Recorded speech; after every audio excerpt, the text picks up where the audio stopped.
Yeah, okay. I'll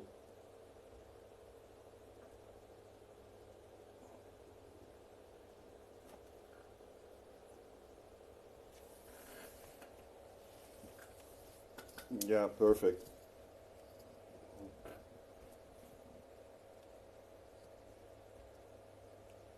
Oh, it actually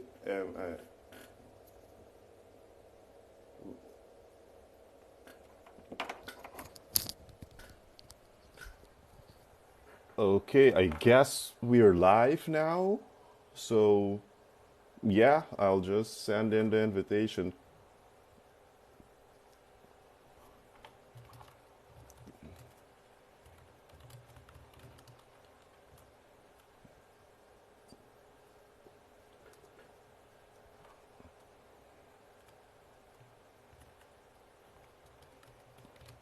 Yes. All right, welcome. Yeah, it took a while. We had some technical difficulties starting up, but hey, we made it. So let me just invite the other creators. And Sky is here, and let me invite Ziad. Hey, Sky. Hi, we made it. Yeah, it was a heck of a journey, but we made it. Yeah, thank you for waiting all. We're like 10 minutes late. I don't know what went wrong. I do have internet. Everything is working fine. I'm on Zoom with you guys, but apparently my phone didn't agree with me starting the live at yeah 10:30. How are you guys doing? Doing pretty good, Dwayne. It's good to see you. Yeah, nice seeing you. Doing Nice good. seeing you. Yeah. So before we start the live, two things, and I will go through it again as the live goes on. Important. The first one, we here at Triple Ten, we have an app that you can get in the bio, and if you get the app, every time when we go live, you can like get a notification, and I would just say go check it out. It's in the bio. Ziad and Sky will remind you later. More people will join later, so we will go through it again. And the second thing, we have a back to school offer. You get 20% off if you go and sign up for our coding bootcamp. So make sure to go check that one out. The offer is only there for a limited time. And yeah, let's get straight into the live. So the first question, today's topic, by the way, is how can I continually progress and be better as a developer? And the questions will revolve around that. So make sure you pay attention because me, Ziad, and Sky, we're going to drop knowledge on how you as a developer can continue progressing and get better. So yeah, the first question, what are some effective ways to stay motivated and consistently improve as a developer? I think it's nice we start with Sky for this one. What what are your thoughts on this, Sky?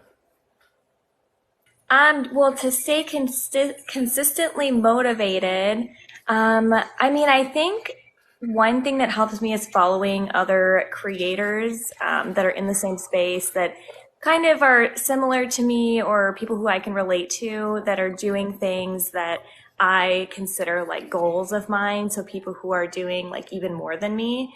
I think it's really inspiring to like look up to other people, and we have some really great triple ten content creators on here that are doing really amazing things. And it's cool that you can just have access to all these people online nowadays. But that's usually what keeps me inspired in this space. Just seeing other people doing the cool stuff gets me through like having to learn the really hard stuff. Yeah, Ziad, do you have anything you would like to add to what Sky said? Like apart Yeah, from, creators like we here at Triple Ten, like I don't know, for me, I'll get to what in my thoughts in a bit. Ziad, please go ahead.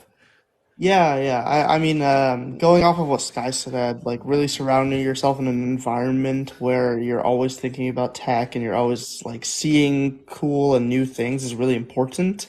So obviously one of them, yeah, is like social media, like making sure you're following the right accounts, that sort of thing. I think a big one for me personally is like LinkedIn. Like LinkedIn is more of a professional social network, so you're gonna get a lot more posts around like, oh, like company X just did this, or like this company just did that.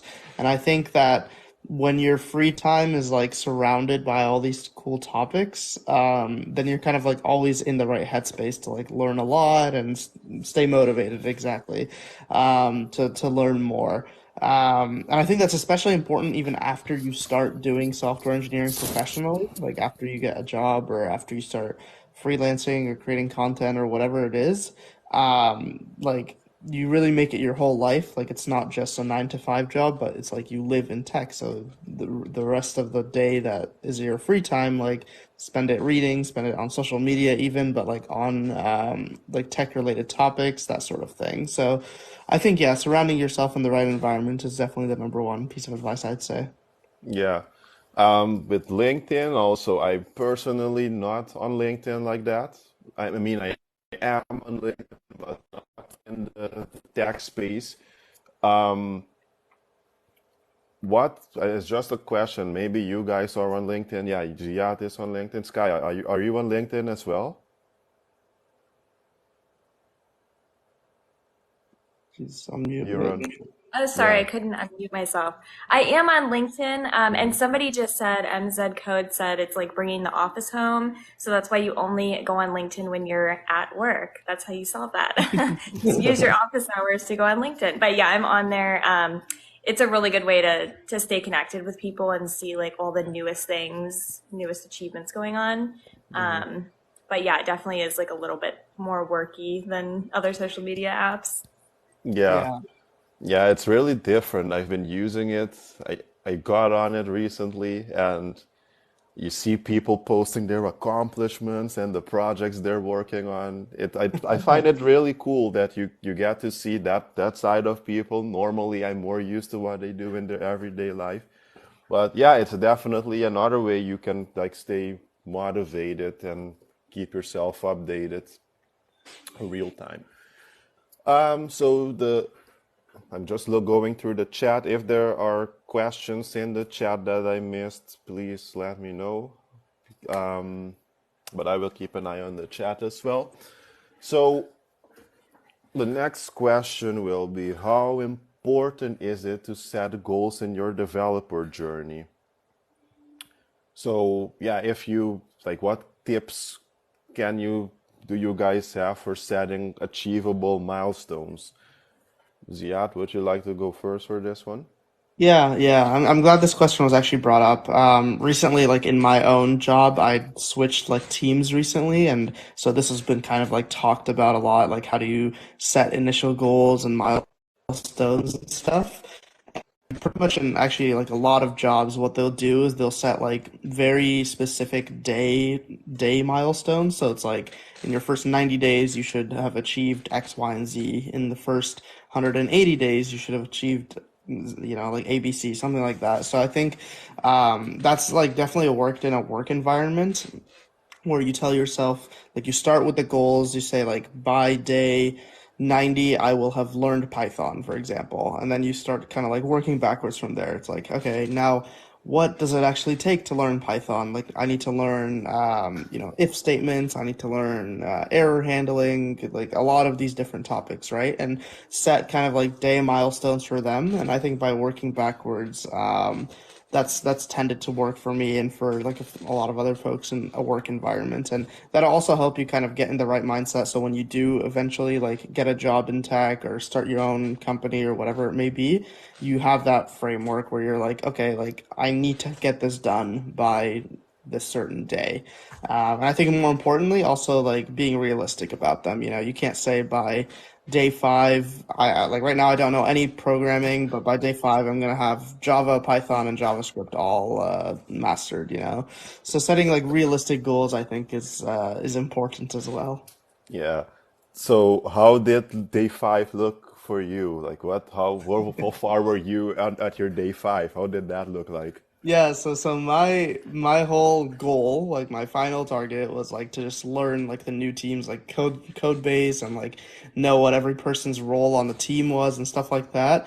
And by day five I was still setting up my laptop. So, like it's still it takes a little bit of time and patience. So Yeah. definitely don't rush into this stuff, especially when it comes to tech in general. Give your brain like time to understand it. It's kind of like going to the gym, the first time you go, you're going to be very able to like lift any weights, but then you stay consistent with it. Eventually, you're going to get stronger and build up the muscle memory and stuff like that. Yeah, definitely. Giving yourself time is one underrated aspect. I think we want to learn things as fast as we can, but you need to digest what you learn. So that's great advice. Yeah. Yeah, Sky, I'll throw the question to you. So the question was, how important is it to set goals in your developer journey for those who missed it? And yeah, do you have any tips for achievable milestones? Yeah, I think it's really important to set goals because in this, when you're learning so much at a time, like for example, I'm in university right now, and so I'm just kind of doing like the classes that I have to do to get through my degree. So last spring, I didn't take any programming classes because that's just how it worked out. I needed to get like sciences and math classes done. So I had to set my own goals to kind of keep consistent with languages and keep consistent with like small projects because I feel like the time just goes by so fast, and if you're not constantly doing something keeping up with things, then you're not going to progress, or you might even regress, like you might forget some stuff because there's just so much to remember. And then yeah, like Ziad was saying, realistic goals obviously can probably be kind of hard for some people at the beginning because you have all these other people to compare yourself to. But yeah, sometimes it takes you like a week just to learn how to use a new IDE, like Zia was saying, just setting up your computer. And that's okay too. Like 1% better every day is kind of the goal so that you can like build on just little pieces, and then soon enough you'll look back and realize how far you've come. Yeah. So, like for you, these past months, you didn't much programming because the classes you were taking weren't programming related. But would you say like what you have learned these past month, did they still contribute to your overall knowledge in programming? You would say like, did you? What I'm trying to ask you is, was programming necessary for you to develop further in this case? I think, yeah, so what I focused on like throughout the summer was kind of just like keeping the skills that I have. I'm kind of one of those people that like need a professor or a boss to like tell me to do things. I find it really hard to like self-learn and stay like self-motivated. In this field though, that's a skill that you need to learn.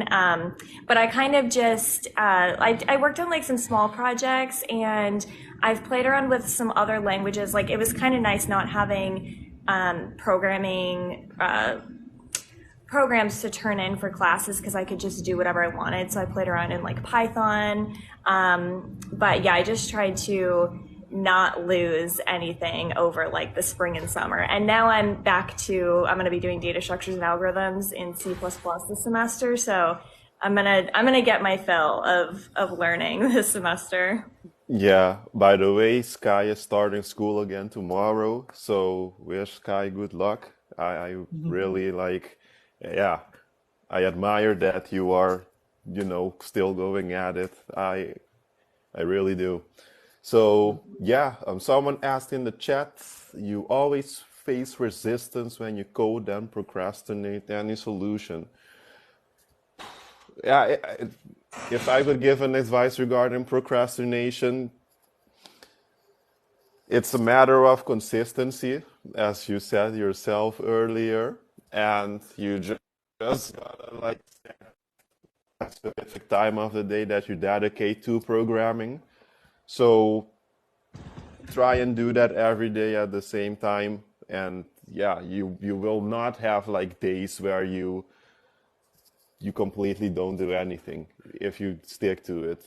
Even if you do 5 minutes a day, that's better than nothing. And believe me, like even though it's on that short amount of time, it still goes a long way. It accumulates with time. So consistency is the key indeed. All right, so we will quickly go to the next question. As a developer, what role does continuous learning play in your professional growth? And how do you stay up to date with the latest trends and technologies? Anyone would like to go first for this one? It kind of has to do with what I just mentioned earlier with consistency. Yeah, I think we've talked about this in previous lives as well, but like reading is very important. Whether it's like reading books or listening to podcasts or just like acquiring that knowledge somehow. That's really the best way to stay up to date in like a constantly changing industry is to also be constantly learning.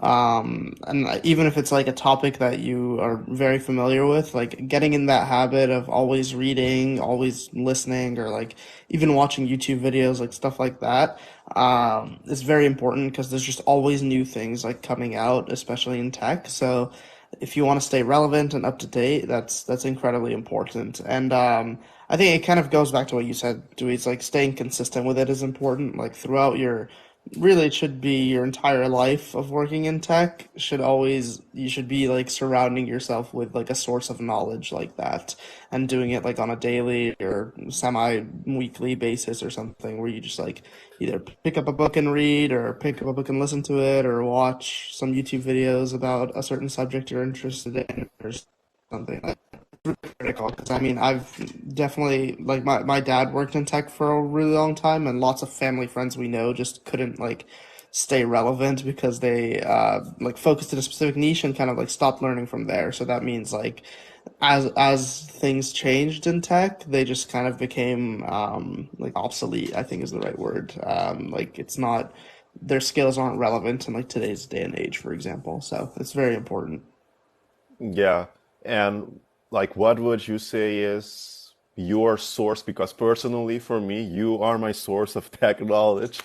But yeah, what is your main source? That's say, or like your main sources that you've had, especially when in your beginning, in the Yeah. beginning of your career.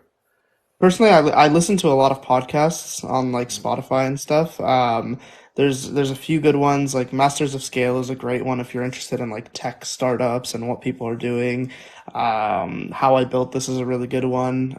Just yeah, there's lots of like more fun to I because I know not everybody likes to like pick up a book and start reading, especially with like shorter attention spans and stuff like that. But podcasts are a really good source if you're like interested in like a fun way of gaining knowledge, I guess. Because usually podcasts are like trying to keep your attention, so there's going to be like music and jokes and stuff like that. But at the same time, there's going to be pretty critical information in there. So I would recommend that. Like if you have Spotify or Apple Music or anything, like there's going to be podcasts on there. So definitely go check that out. Yeah, that's great advice. Yeah, thank you. Now I also have I can have more sources now because of you. So thank you. Sky, what is do you have like any source like what? Yeah, how do you stay up to date with the latest trends?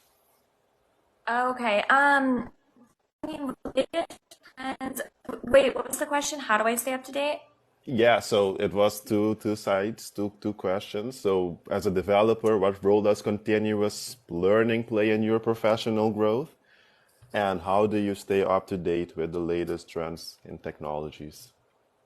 Oh, okay. Yes, I think Z had covered the first part really good. I mean, it's at this point, it's like crucial to stay up to date with the newest stuff. My kind of point of view with like all the new things coming out is to just like follow the nerds because the nerds usually are like doing everything cutting edge that like and a lot of things seem like irrelevant, like crypto and like the things behind crypto, like blockchain, it might seem like, well, we're not really using that yet and there's not going to be a use, but it's like if the nerds are there, then I'm there because I want to be like right where everything big is before it happens. So that's like my point of view on that. And then some of the resources that I use, someone asked what kind of books should be read excluding tech books. I have a TikTok that's going to be posted on Triple Ten. I don't know if it's already posted, but I kind of go through books you should read like before this semester that are non-tech related. And one of them, one author that I really like is Cal Newport.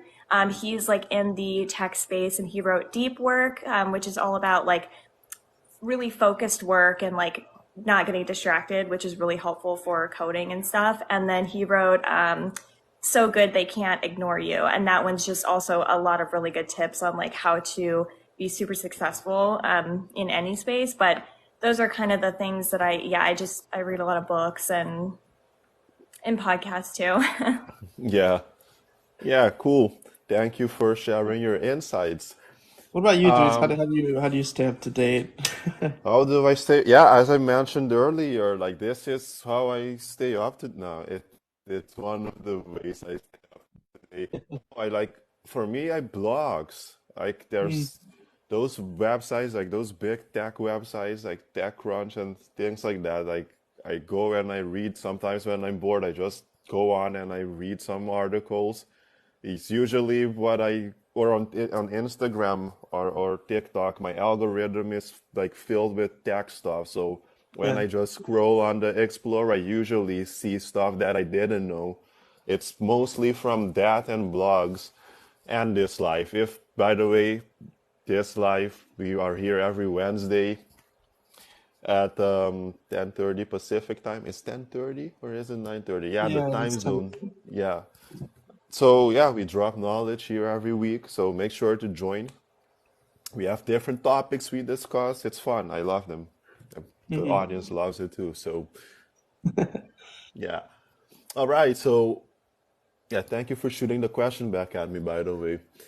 So we'll go in the next question. How do you handle challenges and setbacks in your development projects, and how do they contribute to your growth?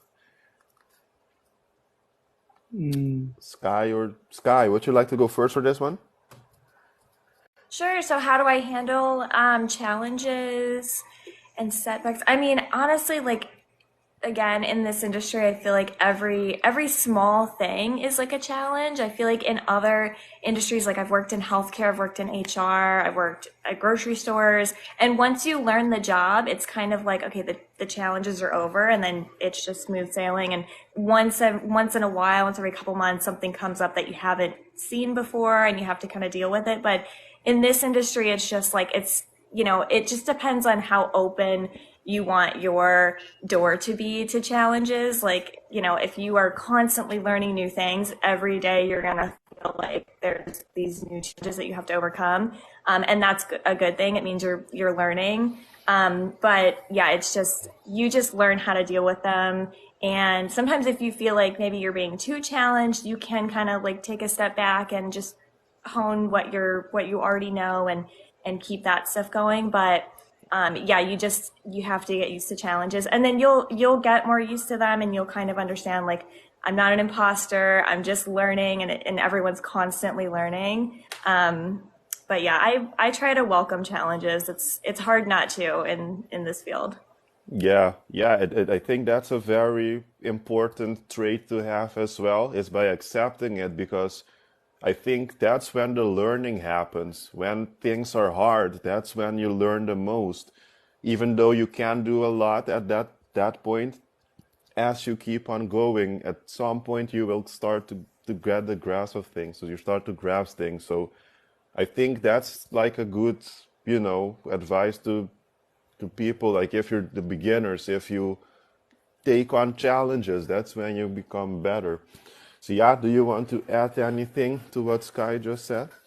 Yeah, welcoming challenges is definitely a huge tip. I think it's like much easier said than done for sure. But I would definitely say, yeah, like you should kind of also like expect to have a lot of challenges when you're going into the field of tech, simply because it's like new for everybody. I always give like the bike example of like nobody knows how to ride a bike when you first like learn how to ride a bike, right? Like nobody's kind of just born with that skill. So you should kind of think about it like that. Like it's going to be a little bit hard. It's going to take some time. I like personally, I've really felt this when I was practicing for like interview questions. So like leak code and stuff like that. Like it was really challenging for me, and patience at the end of the day to like understand that the brain and muscle memory just takes time to like learn things and to recognize patterns and stuff like that.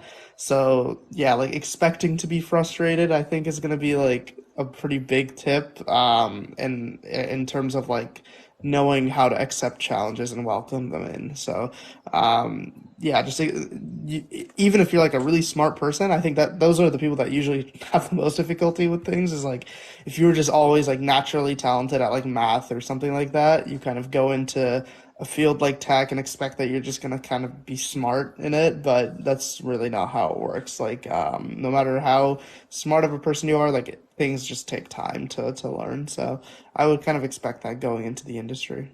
Yeah, yeah, definitely. You just gotta give yourself time to learn. That's Mhm. how it works. For me personally, I was terrible at math my whole life. I was a consistent average math student.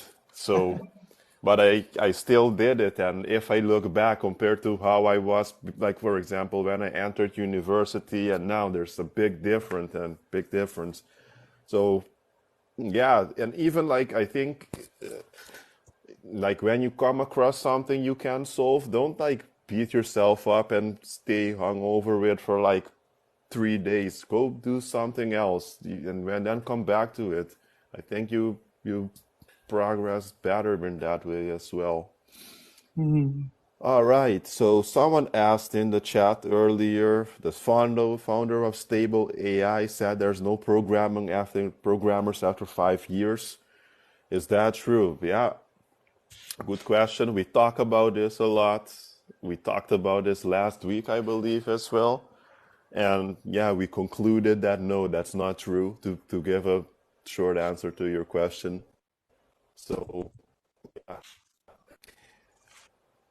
I'll go over to the next question. What are some key habits or practices that have significantly helped you become a better developer over time? Well, I can start with this one myself. What are some key habits or practices? I preach this all the time, consistency. I said it earlier and I'll say it again. It's not a technical advice, but just being consistent. And with that, I mean, set a certain make it a routine, almost like your learning process should be a routine. Like when you go to school or university, you wake up at specific times and you go to class. You need to treat it the same way. You wake up, you get ready. I don't know, maybe some of you work or not. If you don't, do what you need to do in the morning. If not, you can do it after you're done working. But always try to remain consistent, because believe it or not, like doing little every day goes a really long way. You don't need to like do nothing for 3 weeks straight and then you sit behind a computer and code for 20 hours. No, you get more benefits from it if you do a bit every day. So that's my advice in regards to that. Do you guys have anything you would like to add? I'm pretty sure you do. Yeah, in terms of habits, like I remember before I worked, I definitely did a lot of like just side projects and got into the habit of like, hey, every week, like I need to build something. And that really forces your mind to kind of like get creative. And it's like, what should I build? Or what do I have struggle with right now that I can build? So I would, yeah, like if you're kind of just starting out and you kind of learned like a language initially, um, I think learning how to build side projects is definitely a big habit to get into. Yeah, Sky, would you do you have anything? Yeah. Yeah, I think going along, Dries, with what you said about like Hmm. consistency, and like building habit. I think in another book, Atomic Habits, the author talks about some rule where you just tell yourself like, okay, I'm just gonna do this habit. So let's say you want to sit down to code more and be consistent with coding. I'm just going to sit down for 3 minutes, and you like set a timer. And in that time that you sit down, you open up your IDE, you get going, and maybe you start working on like some method or function. Chances are you're going to keep going after your like time that you told yourself, 3 minutes. But it's easy for you to see like, okay, well, if I only have to do this for 3 minutes, at least I can do that. And then it usually leads to like doing more. So that's like one way to kind of trick your brain into just sitting down and coding. But yeah, just things like that. And then specifically like the Pomodoro technique, where you study for an allotted amount of time and then, take a break. Like I find that really helps, because something about like setting the timer and just telling myself I have to do this one task for 25 minutes. It's like the thing with, I need a boss telling me what to do basically. So I feel like the timer is my boss at that moment. And I feel like that helps me a lot. So maybe that'll help other people. Yeah, I think it also like goes back to what we were discussing about earlier, like setting goals. I feel like if you set, like smaller goals, it's much more realistic, and I think that motivates you as well, like accomplishing like smaller tasks, like what Sky just said earlier, what you said, it's um 3 minutes, you go and you start working on something.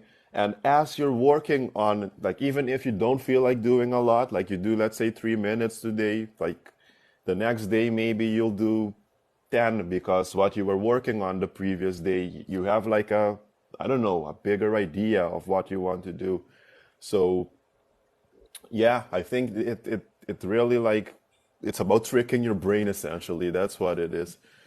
Um, The War of Art. Yeah, I was going to mention that earlier as when someone asked for like for coding books. I didn't read it yet though. Um, yeah, I think we should read it and have a discussion about it at some time at some point. Since Kai wanted to read it as well, so I have a bunch of books I have to read. I'm reading The Creative Act also. It's a great book. Um, yeah, okay, so we will go to the next question. By the way, if you haven't, give us a follow. We're here every week. And again, we have an app, link in bio, and there's also 20% discount, also in link in bio. Okay, so the next question, code reviews and feedback are crucial for growth. How do you seek feedback and handle constructive criticism in your coding practices? Yeah, that's a good one. I can start. I just also wanted to mention like every single like job that I've kind of started, whenever I ask like the managers or senior developers or whatever, like what's the number one way to like learn quickly, or like what's the best advice you would give to like someone who's new, they always say like reviewing code, seeking feedback on your own code, like that's a very critical way to like learn space. And also like you get to see like other people's styles and how they think and stuff like that. So it's really critical that you just look at other people's code, especially if you're coming from like a self-taught environment or even like a college environment where you haven't worked with like huge code bases before or something like that. That's definitely really important. And then in terms of seeking feedback, honestly, I found like just straight up asking people is usually a good thing because, as I mentioned, like people who are wanting to learn usually really want to see other people's code and kind of know that that's like an important piece of their own learning. So even like at work, I usually just like ping people on Slack or Discord or whatever it is that we're using, whether it's in college or in the real world, where you just ping people and say, hey, like, can you like check out like I think I have this code worked out. Can you like take a look and see what you think or something like that? And I think yeah, like overcoming that like I guess like what is it? Overcoming that barrier or like the hurdle to like just ask people and hope that you're not annoying them basically is really important because it'll help yourself and ultimately it'll help the other person as well. So I know it's like a very cliche answer, like how do you seek feedback? Just ask for it. But I think honestly that's kind of what works in like a work environment. Yeah, I don't think it's cliche at all. Like that's how you get things done. Like if you actual like if you want feedback, you need to seek it. It's otherwise unsolicited feedback. I think, yeah, it hurts for some people. You need to actually go seek for it, search for it. Yeah. Sky, do you what are your thoughts on this? I think of course it's really important to ask for feedback. And it's important to ask for feedback too, because some people, I mean, even if you have managers and stuff, like some people might not feel as comfortable or know that they're open to feedback. You should always be like asking for feedback. And then another really great thing with like coding, you can actually just like, I'll take like a function or whatever I'm working on and like copy and paste it into ChatGPT. If you can do that, if, you know, not if it's your work code, but whatever, like your personal code, and you can have ChatGPT kind of review it and grade you on it and like, how can it be better? Because there are these, you know, industry standards and best practices for coding. And like, you just want to make sure that your code is the most palatable for companies and for other people reviewing it. Because at the end of the day, you're working with so many other people. You want, obviously, your work to be conveyed to other people so that they can appreciate it as well and not just you. Yeah. Yeah, I agree with what both of you said really. It's all about being able to answer it, and what someone said in the JMZ said quotes said like ego is our enemy, and it really is like that. I don't have anything else to add to it. It takes like a lot of character to go to someone and ask for feedback. It's like you're setting yourself vulnerable, but again, this is what makes you develop. So yeah, we are going quickly through the next question. It's about imposter syndrome. This one, it's a common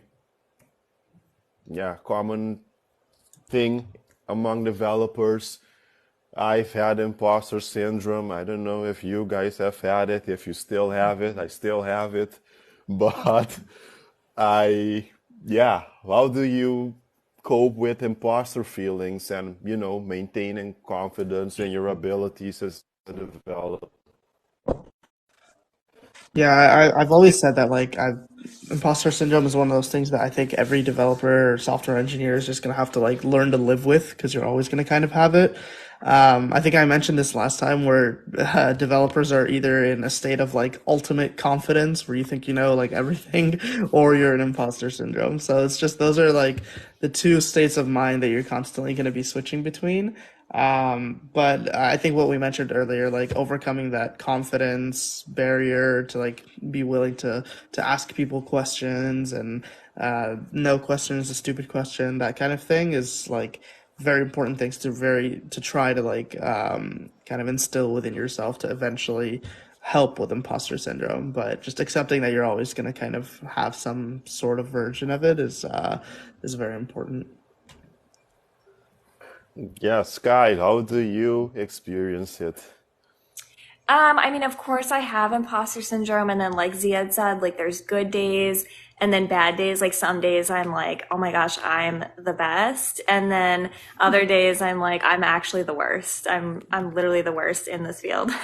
But I think the root cause behind imposter syndrome really is because we are all just really trying so hard to improve ourselves, you know, gain more knowledge, be the best at what we're doing, and I think that's really like a good virtue and a good characteristic to have. Like I've worked in plenty of other fields, just I won't like name specifically which ones because I don't want to like bash other jobs, but people aren't asking themselves every day like how can I be better, or people aren't comparing themselves to their coworkers because they're kind of just, you know, in this job and that's what they do, and they're not really looking to better their careers or better themselves in the space. So I feel like it just stems from all of us like really wanting the best for our companies and for roles and for ourselves. So I think it comes from a good place. It's like we're just maybe too hard on ourselves or something. But you just learn to live with it, like Ziad said. Yeah, I think I couldn't agree more. I think it goes hand in hand with being a developer. Like that's why you are a developer. I'm not saying it's like this, but it's almost as if a developer equals a person with imposter syndrome for most people, except Ziad. Ziad knows what he's doing. No, I still definitely, I'm telling you, like when you kind of get like to the next level a little bit and feel like, oh, okay, like I know a little bit more now, and then you start a new job or meet some new people or something like that, you realize there's just people that are on completely different levels than you. Yeah, but like even like with Sky, like while you're talking, like I would never think that that you would experience it like that as well. Because to me, like you have all of the knowledge, like for me, both of you, but it's really like how you perceive yourself as well. And I think, yeah, again, you are the ego is your worst enemy, but it comes from a good place. I mean, if you don't have imposter syndrome, I feel like you're less prone to learning more things. So I think it's a good thing for everyone. If it's a healthy trait, I don't know. I think it is. As I just said, it can be. Yeah, it's a healthy A thing. little bit of it is Yeah, good, but if it's yeah, like controlling if it's controlling you every day, then that's not good. yeah, yeah, exactly. If you don't sleep at night, no, it's not good. That's about it. Okay, so we have like six questions. We'll quickly go through them. Okay, so collaboration and networking are important in the tech community. How do you engage with other developers and learn from their experience? I can go first on this Yeah. one. I think collaboration in this field is like way more important than I ever thought it was when I was first considering like software engineering and just the tech space in general. I really thought it was kind of like this individual game that like the better you can code, you'll just get to these places and get whatever job you want. And it's honestly like, as much as maybe some people hate it, it kind of is like it's a networking industry. Like, so I would just recommend like putting yourself out there, going to the conferences, the virtual Zooms, reaching out to people on LinkedIn and social media. Like, it can't hurt to know other people in different spaces because you constantly, like, you want that door open to be able to work here and work there. And there's just so much changing going on, like in the space. It's just good to know people, and it's good to have like friends in different places, because you can constantly learn from them too. Not like you're gonna use them as references, but you can just learn from everyone. But it's a much more social industry than what I was expecting for sure. Yeah, that's cool. So yeah, do you want to add anything? Yeah, no, it's exactly what she said. I mean, Yeah. from in terms of community, I learned a lot from people on like Stack Overflow and like random people on GitHub and stuff like that. I think what you realize is that people are usually very helpful, and a big part of the tech industry in general is that people endorse the idea of open source, which means like learning from just each other. Like the concept that if we all contribute to each other, we're all going to be smarter as a whole is very like prevalent in tech, and you'll see that once you start like looking at GitHub projects, looking at people that are answering each other on Stack Overflow, that sort of thing. I mean, like the biggest projects are open source. Visual Studio Code is like the biggest IDE that's used by like everybody, and that's like an open source project. Like you could go contribute to it if you want to. So that like understanding that it is like a very community driven industry is gonna give you more confidence to like ask questions and stuff like that. Yeah, yeah, I agree with what you're saying. Like, it really is like everyone is working towards the goal of developing further, the developing technology. Um, okay, this question is similar to what we had. Like, so I'm just going to skip this one. How do you balance deepening your expertise in a specific technology stack by also exploring new ideas and expanding your skill set? How does it go for you, like for Sky, I want to hear from you specifically because you're in a university right now and you're learning many different things at once. Like, how do you like go around it? I think finding a balance, so finding a balance between what's necessary to learn and then like Hmm. what you kind of want to learn, like advance in. Is that the question? Yeah, yeah. Like for Okay. example, yeah, yeah. Sorry. Yeah, no, that's okay. I think honestly it's like as much as we want to like multitask, you kind of have to realize that it's like in our brains, it's impossible to multitask. Your brain can only concentrate on one thing at a time. It can do it really quickly sometimes, but I think it's important to maybe like set aside time for each one. And it just depends on like the season of your life, your your schooling. Like this season or this semester for me, I'm going to be just learning on like what I need to do for my classes. Like outside of classes, I know I'm not going to have any time for like side projects or extra learning unless I'm like super into it. Then I'm sure I'll make time. But for this semester, like it's going to be just what's needed.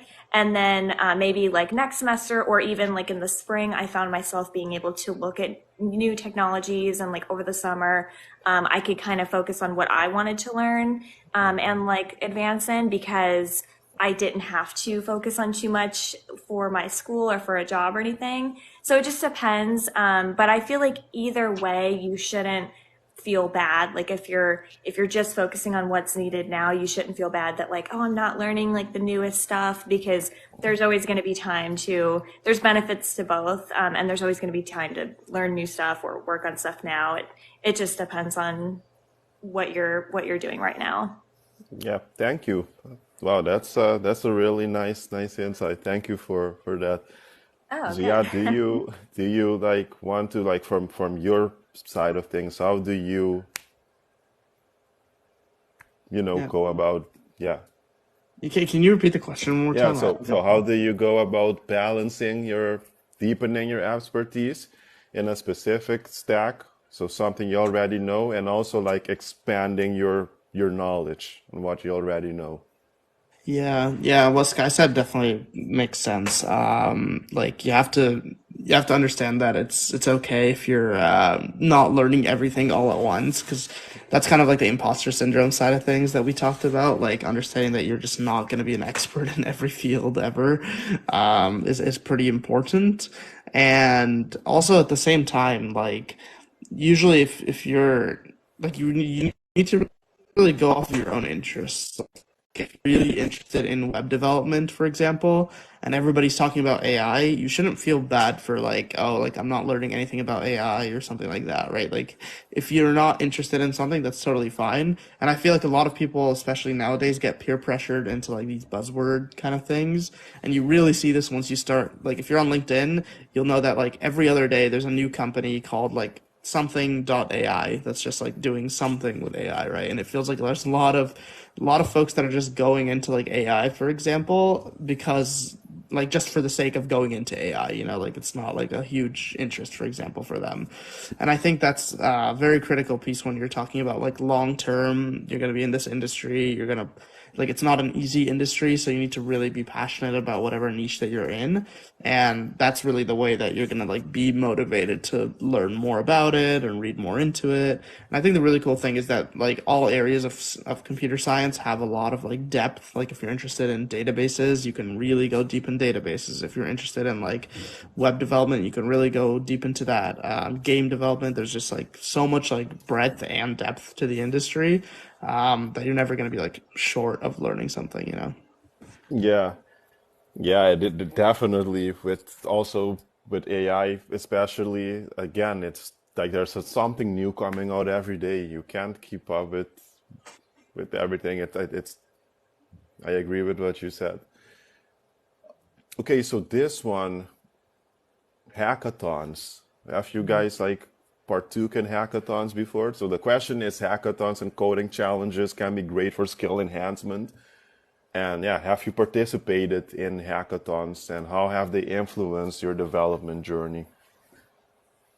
I definitely did it in college, and Sky can probably back this up. I'm guessing because yeah, in college they really do try to like put you in an environment very quickly. So I like the CS clubs and the ACM at the school would like host hackathons that I would participate in, and it was really fun. Like it really teaches you how to work in a team with, which I think is super important, and you don't really get that if you're like self-taught or just purely going to your classes in a university.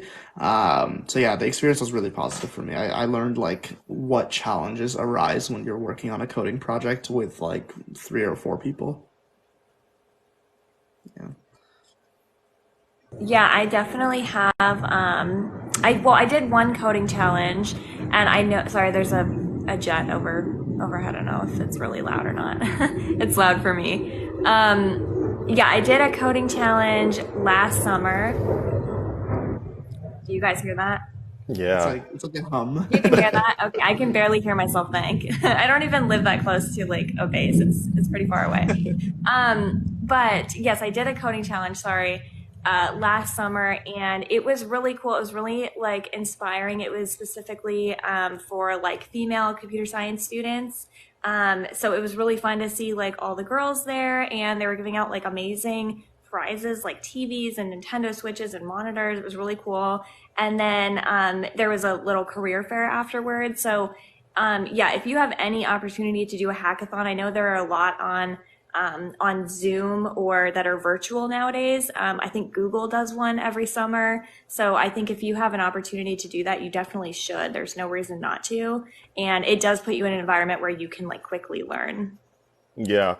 This is, by the way, I forgot to mention, this is the last question I wanted to ask you because the next one is already related to something that we talked about earlier. So yeah, I've personally not participated in hackathons, but the people that I know that have done it always say that they've gotten better as developers. So these are things that you can also do to yeah to get better as a developers. So yeah, that was the last question. Thank you so much everyone for being here. Thank you Ziad and Sky for your insights. I always learn a lot from you. So yeah, thank you again. We are here every week at 10:30 Pacific time. And yeah, do you guys have anything else you would like to say? Thanks for watching. Thank you for watching. Yeah, thanks to everyone. Yeah, honestly, a lot of good comments in the chat. Yeah, yeah, thank you. All right, thank you, and I'll see you all next week. Awesome. Bye, guys. Bye. Bye.